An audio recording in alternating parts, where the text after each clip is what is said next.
तो आज के टॉपिक की शुरुआत करते हैं डाइलेक्ट्रिक पोलराइजेशन से। जैसा कि हमने पहले भी डिस्कस किया था कि जब हम किसी भी डाइलेक्ट्रिक मटेरियल पर इलेक्ट्रिक फील्ड अप्लाई करते हैं तो वहाँ अगर मटेरियल नॉन पोलर डाइलेक्ट्रिक्स है तो उसकी सीरीज डिस्प्लेस हो जाती हैं और उस पर डाइपोल मोमेंट डेवलप हो जाता है। और अगर कोई मटेरियल पोलर डाइलेक्ट्रिक्स है तो उसके डाइपोल्स जो है in the direction of field जो है अलाइन हो जाते हैं और डाइपोल मोमेंट डेवलप हो जाता है। इसी डाइपोल मोमेंट का पर यूनिट वॉल्यूम मेजरमेंट जो है इसको हम बोलते हैं पोलराइजेशन, डाइलेक्ट्रिक पोलराइजेशन। मीन्स जो भी मटेरियल के ऊपर डाइपोल मोमेंट इंड्यूस हुआ इलेक्ट्रिक फील्ड अप्लाई करने के बाद, तो पर यूनिट वॉल्यूम उसका मेजरमेंट जो है वो कहलाता है डाइलेक्ट्रिक पोलराइजेशन। तो चलिए इसको कैलकुलेट करते हैं कि ये मैग्नीट्यूड में किसके वर्क कितना होता है। तो ये हमने एक स्लैब कंसीडर की जिसकी की लेंथ L है और सरफेस एरिया जो है इसका A है, और इस सरफेस पर इलेक्ट्रिक फील्ड अप्लाई करने के बाद सपोज ये हमने इलेक्ट्रिक फील्ड E जो है इस डायरेक्शन में अप्लाई किया, तो इसके जो फेसेस हैं इस पर सरफेस चार्ज डेंसिटी जो है सिग्मा वो डेवलप हो गई। तो अगर हम इसकी फेसेस पर बात करें कि कितना जो है चार्ज इंड्यूस हुआ, तो हम यहाँ से चार्ज इंड्यूस जो है वो कैलकुलेट कर सकते हैं। The charge induce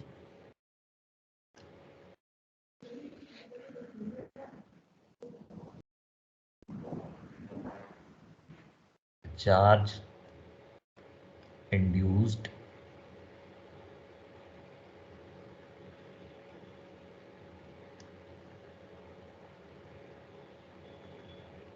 will be equals to sigma, तो सरफेस चार्ज डेंसिटी सिग्मा है और सरफेस एरिया फेस का ए, तो इतना चार्ज इंड्यूस होगा। अगर हम इसे Q से डिनोट कर दें then Q will be equals to sigma A. तो इलेक्ट्रिक फील्ड अप्लाई करने पर इतना चार्ज इंड्यूस हुआ दोनों, तो इस मटेरियल पर कितना डाइपोल मोमेंट डेवलप होगा। अब दोनों फेसेस पर जो है चार्ज इंड्यूस हुआ सिग्मा ए, और अगर हम इन दोनों फेसेस के सेपरेशन की जो डिस्टेंस है L, ठीक है, इससे मल्टीप्लाई कर दें तो हमें इंड्यूस डाइपोल मोमेंट डेवलप, जो इंड्यूस डाइपोल मोमेंट है वो कैलकुलेट मालूम पड़ जाएगा। तो टोटल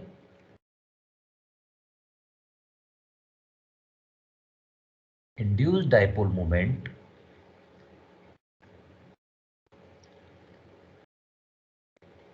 इंड्यूस्ड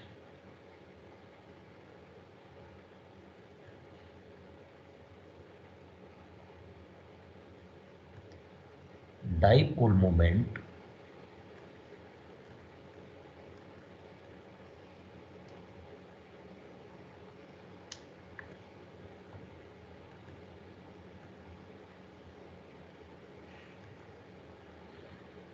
डाइपोल मोमेंट को हम दिखाते हैं स्मॉल p से, तो small p will be equals to Q into L।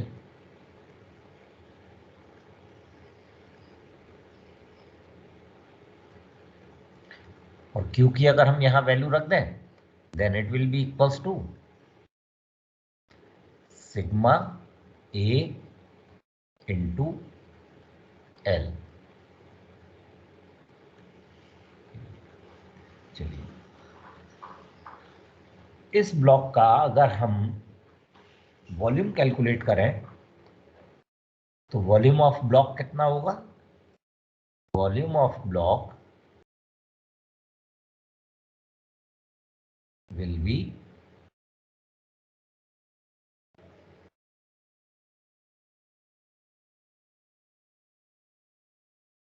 Area है, सरफेस एरिया है इसका, फेस का एरिया है A और लेंथ है L, तो वॉल्यूम हो गया A इंटू L। तो यहां से हम पोलराइजेशन को कैलकुलेट कर सकते हैं, जैसा हमने अभी डिफाइन किया था कि पोलराइजेशन जो होता है वो dipole moment, induced dipole moment per unit volume होता है, मींस P/V, यानी sigma A L over AL। तो यहां से ये AL से AL कैंसिल हो गया, तो यहां से हम लिख सकते हैं कि P will be equals to sigma, यानी मैग्नीट्यूड में जो डाइलेक्ट्रिक पोलराइजेशन है वो इंड्यूस सरफेस चार्ज डेंसिटी के इक्वल होता है।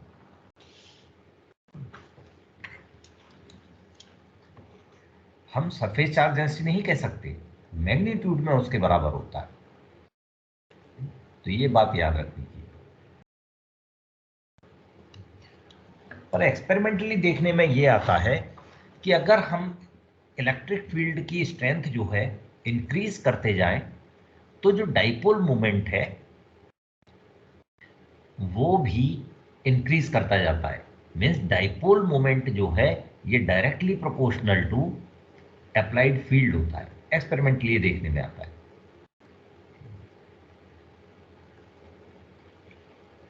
यानी अगर हम प्रोपोर्शनलिटी का साइन यहां से हटाएं तो हम यहां से लिख सकते हैं P will be equals to alpha E।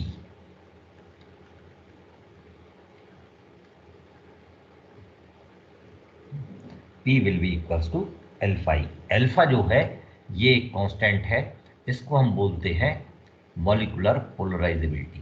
Proportionality constant है, इसको हम बोलते हैं मॉलिक्यूलर पोलराइजेबिलिटी।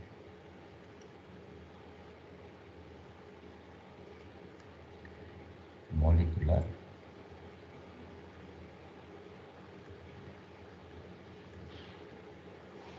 पोलराइजेबिलिटी।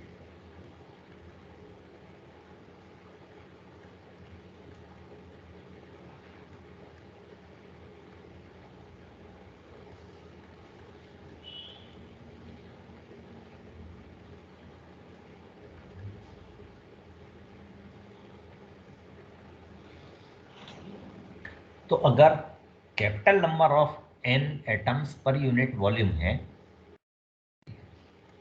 और कैपिटल नंबर n जो है वो नंबर ऑफ एटम्स पर यूनिट वॉल्यूम है, तो पोलराइजेशन, क्योंकि number dipole moment per unit volume होता है, तो पोलराइजेशन को हम डिफाइन कर सकते हैं P इक्वल्स टू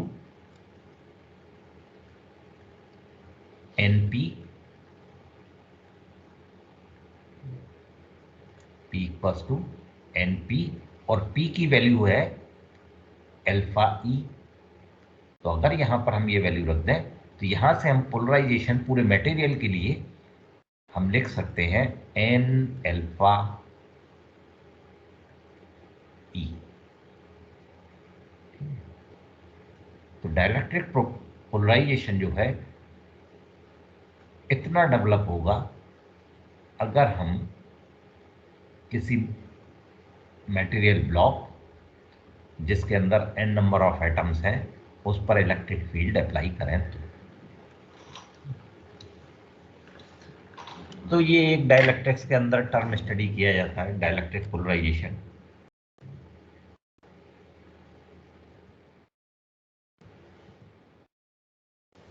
अगला टर्म जो है, सर थोड़ा बैक कर दीजिएगा। तो क्या चीज? ये सर हो गया, थैंक यू। अरे कैपिटल पी और स्मॉल पी में क्या डिफरेंस है?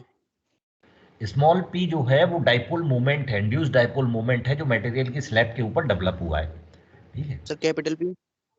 कैपिटल P ये जो डाइपोल मोमेंट है ना, ये जो है आप इस तरह से समझ लीजिए कि ये एक एटम के ऊपर डेवलप हुआ है, और अगर पूरे मटेरियल के अंदर कैपिटल नंबर ऑफ एटम एन्स है, चलिए यहाँ पे देखते हैं। सपोज जैसे कल हम बात कर रहे थे कि ये हमारा एक जो है वो नॉन पोलर डाइलेक्ट्रिक है, ठीक है। अभी इसकी दोनों सीजीज जो है वो ओवरलैप कर रही हैं, ठीक है। जब हम इसके ऊपर फील्ड अप्लाई करेंगे तो फील्ड अप्लाई करने पर क्या होगा कि जो सीजीज हैं वो डिस्प्लेस हो जाएंगी।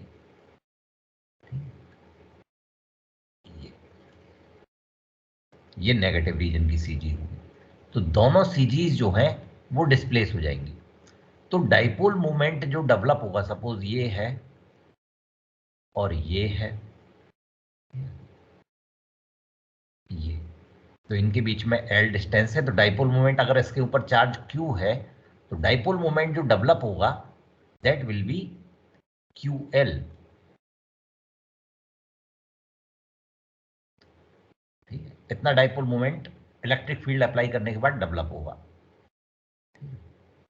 तो पोलराइजेशन जो है, अगर इस पूरे मटेरियल के अंदर n नंबर ऑफ एटम्स हैं, ठीक है, तो पोलराइजेशन जो होगा दैट विल बी NP,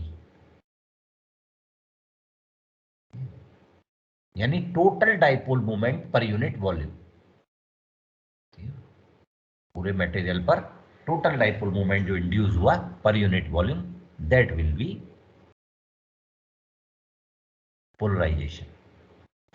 और P जैसा जैसा हम सर इलेक्ट्रिक फील्ड उसमें इंक्रीज करते चले जाएं, हाँ सर उसमें जो P प्रोपोर्शनल टू E है, हाँ, तो उसके बाद जो P equal to alpha E लिखे हैं, तो अल्फा की वैल्यू कांस्टेंट है या उसमें चेंज हाँ होती अल्फा रहेगी? कांस्टेंट है, इसको हम मॉलिक्यूलर कांस्टेंट। पोलराइजेबिलिटी बोलते हैं।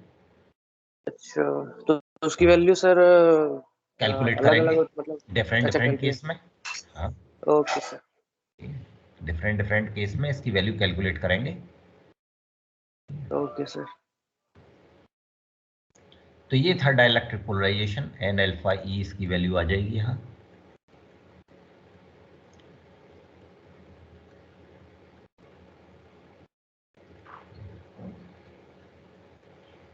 नेक्स्ट टर्म है इलेक्ट्रिक फ्लक्स डेंसिटी या electric displacement vector, D vector.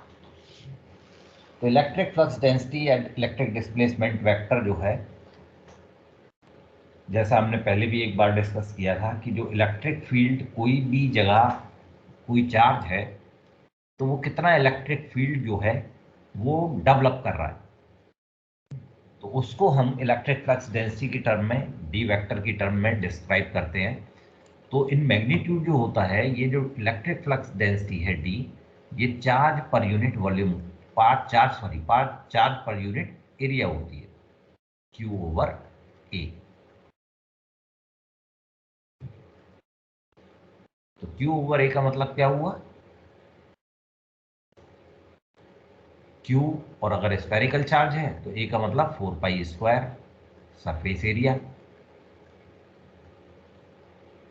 क्यों नहीं लिखे?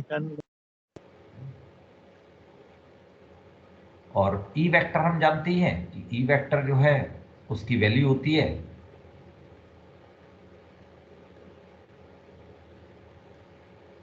1/4 1 over 4 pi. Pi epsilon not. Yes sir. जो ओवर वेक्टर लगाया है तो ये वैल्यू होगी हमारी Q R vector over R cube, कितनी वैल्यू होगी। तो अगर डी वेक्टर की टर्म में अगर हम इस एक्सप्रेशन को लिखें तो ये एक्सप्रेशन डी वेक्टर की टर्म में होगा D equals to 1 over 4 pi into Q R vector over R cube. तो इन दोनों इक्वेशन से हम, अगर इन दोनों इक्वेशन का कंपैरिजन करें तो यहां से हम लिख सकते हैं D इक्वल्स टू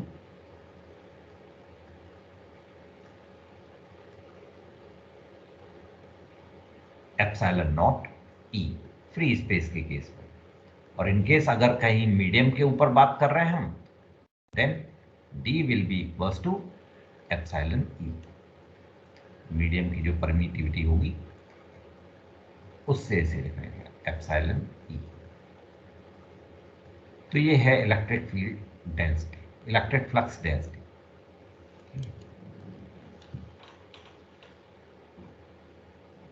तो इलेक्ट्रिक फ्लक्स डेंसिटी, हाँ इंटरेस्टिंग चीज ये है देखो यहाँ कि क्योंकि ये सरफेस चार्ज एरिया से हम सरफेस पर यूनिट एरिया से इसे डिफाइन किए, तो इन मैग्नीट्यूड जो है ये भी सरफेस चार्ज डेंसिटी के बराबर आना चाहिए।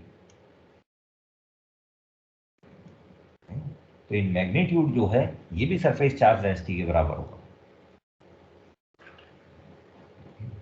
तो D इक्वल्स टू होता है एप्सिलॉन नॉट E। अब इनके बीच में रिलेशन कि D, E और P के बीच में क्या रिलेशन है, इस रिलेशन को डेवलप करने के लिए हमें जरा एक छोटा सा कंसीडरेशन करना पड़ेगा कि सपोज ये हमारे एक जैसे कैपेसिटर, पैरेलल प्लेट कैपेसिटर है, उस तरह से एक कैपेसिटर है और इसके बीच में हमने ये एक डाइलेक्ट्रिक स्लैब रख दी।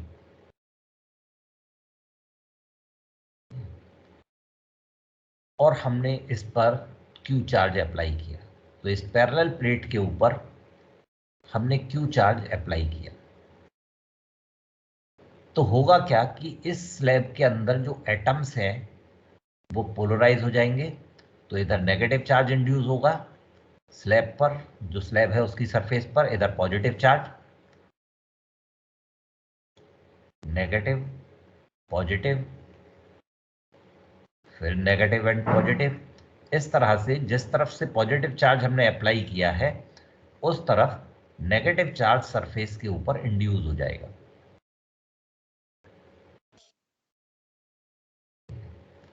तो जब सरफेस वाले एटम के ऊपर पोल्स डेवलप हो जाएंगे तो जो अंदर के एटम हैं उन पर भी पोल्स डेवलप हो जाएंगे, माइनस प्लस, इस तरह से।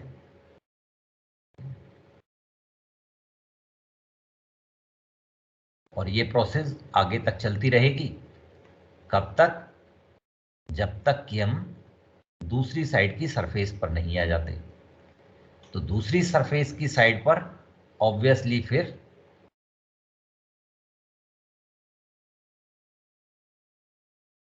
प्लस चार्ज इंड्यूस हो जाएगा। जहां हमने प्लस चार्ज दिया था वहां स्लैब के ऊपर माइनस चार्ज इंड्यूस हुआ था और दूसरी तरफ दूसरी साइड स्लैब के प्लस चार्ज सरफेस पर इंड्यूस हो जाएगा। तो प्लस चार्ज सरफेस पर इंड्यूस होगा तो जो प्लेट है उस पर नेगेटिव चार्ज इंड्यूस हो जाएगा।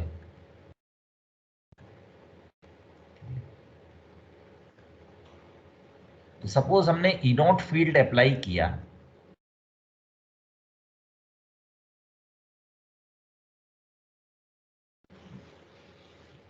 ई नॉट फील्ड हमने अप्लाई किया तो आप देख सकते हैं कि सरफेस के चार्ज को अगर हम छोड़ दें तो बाकी चार्ज जो है एक दूसरे को कैंसिल कर रहे हैं। देखो तो डाइलेक्ट्रिक स्लैब के अंदर एक तरह से एक और पैरेलल प्लेट ऑटोमेटिकली इंड्यूस हो जाएगी, पर वो होगी अपोजिट उसकी। अगर हमने प्लस चार्ज इस साइड दिया है तो वहां माइनस चार्ज की डेवलप हो जाएगी और इतने बीच में मटेरियल इस तरह से बिहेव करेगा जैसे वहां कोई सब्सटेंस है ही नहीं, क्योंकि सारे चार्जेस जो हैं वो एक दूसरे को कैंसिल कर चुके होंगे। तो ऑटोमेटिकली एक जो हो पैरेलल उसके जो है एक प्लेट इंड्यूस हो जाएगी।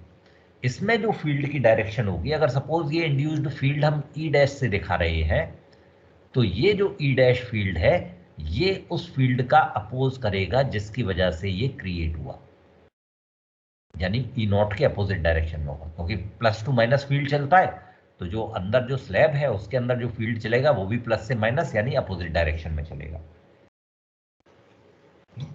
तो रिजल्टेंट फील्ड कितना होगा यहां पर? तो रिजल्टेंट फील्ड की अगर हम बात करें तो रिजल्टेंट फील्ड होगा E equals to E naught minus E dash,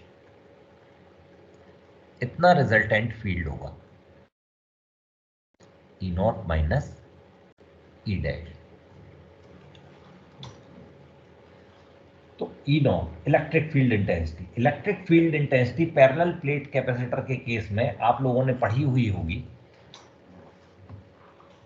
ये होती है E naught equals to surface charge density over epsilon not,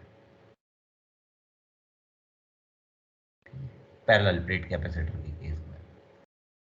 तो इसी का रेफरेंस लेते हुए हम इंड्यूस्ड इलेक्ट्रिक फील्ड जो है उसको डिफाइन कर सकते हैं, क्योंकि एक जो पैरेलल प्लेट्स हैं वो अंदर इंड्यूस हो गई हैं, तो इनके ऊपर जो सरफेस चार्ज डेंसिटी है सिग्मा डैश डेवलप इंड्यूस हुई, तो यहां हम इस इलेक्ट्रिक फील्ड को लिख सकते हैं sigma dash over epsilon not. तो ये दोनों वैल्यूज अगर हम यहां पर रखें तो हम टोटल इलेक्ट्रिक फील्ड स्ट्रेंथ जो है उसको हम लिख सकते हैं sigma over epsilon naught minus sigma dash over epsilon not.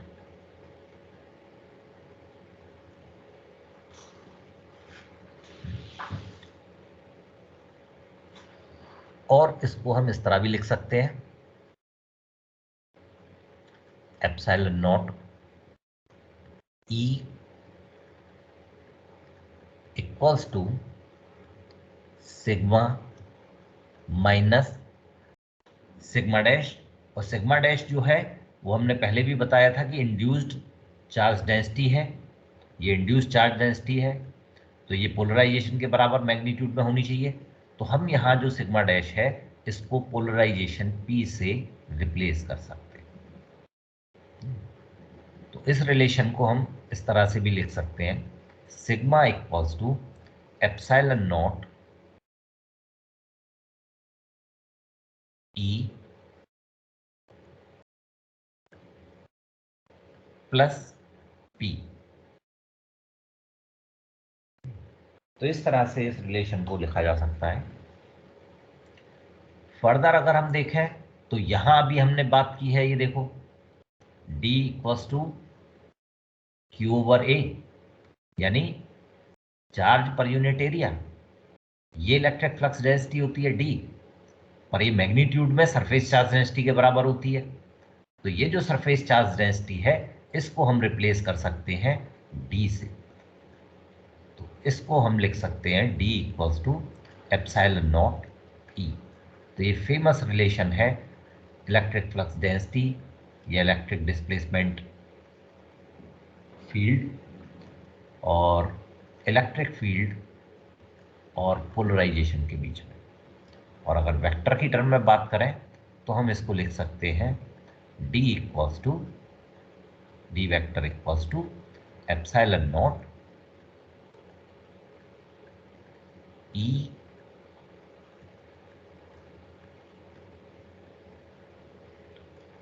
Plus P vector. तो इस तरह से ये इस फॉर्म में भी लिखा जा सकता है। तो ये रिलेशन है ई डी एंड पी में। एक और रिलेशन है जो पोलराइजेशन और डाइलेक्ट्रिक कांस्टेंट के बीच में एस्टेब्लिश किया जाता है और यूज किया जाता है अक्सर। तो के डाइलेक्ट्रिक कांस्टेंट, इसको हम एप्सिलॉन आर भी बोल देते हैं।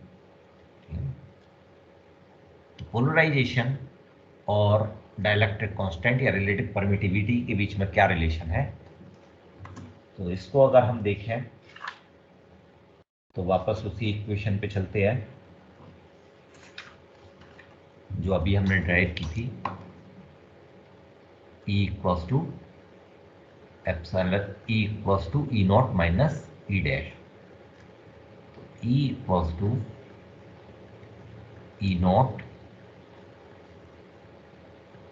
Minus E dash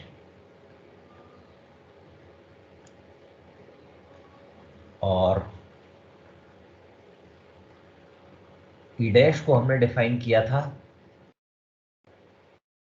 sigma dash over epsilon naught से,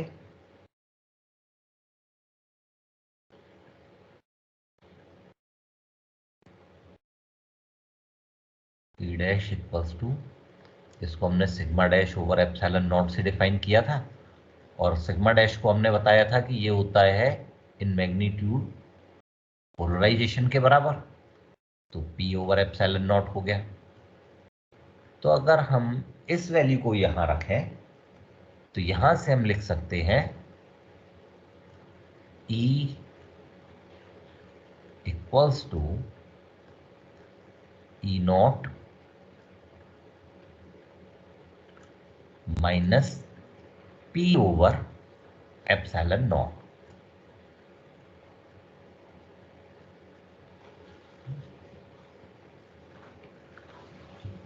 और यहां से हम P को फिर लिख सकते हैं, और P इक्वल्स टू, ये हो जाएगा आपके एप्सिलॉन नॉट E नॉट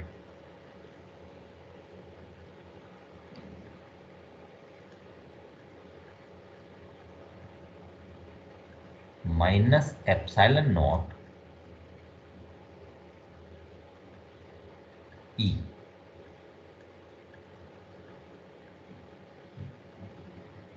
और यहां से अगर हम एप्सिलॉन नॉट E को कॉमन ले लें तो इस रिलेशन को हम लिख सकते हैं एप्सिलॉन नॉट E, तो ये हो जाएगा E नॉट ओवर E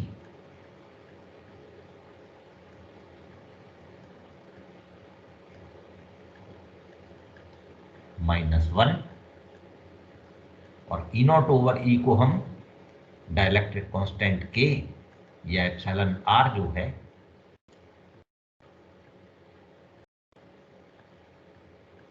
उससे रिकॉल करते हैं, उससे कॉल करते हैं, तो इसको हम रिप्लेस कर सकते हैं K से या एप्सिलॉन R से। तो P equals to epsilon naught E epsilon R minus 1। और वेक्टर की फॉर्म में अगर हम इसे लिखें then P will be equals to epsilon naught, sorry,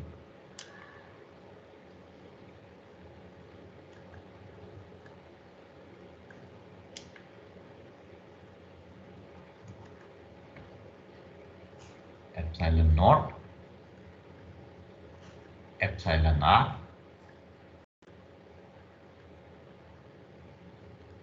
minus 1 into E vector.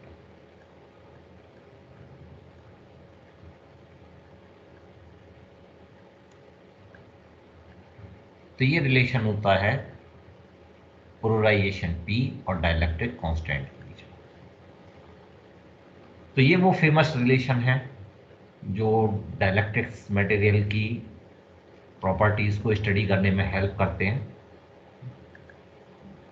तो चलिए यहाँ इतना ही रहने देते हैं। सर थोड़ा सा बैक कीजिएगा सर। एक मिनट।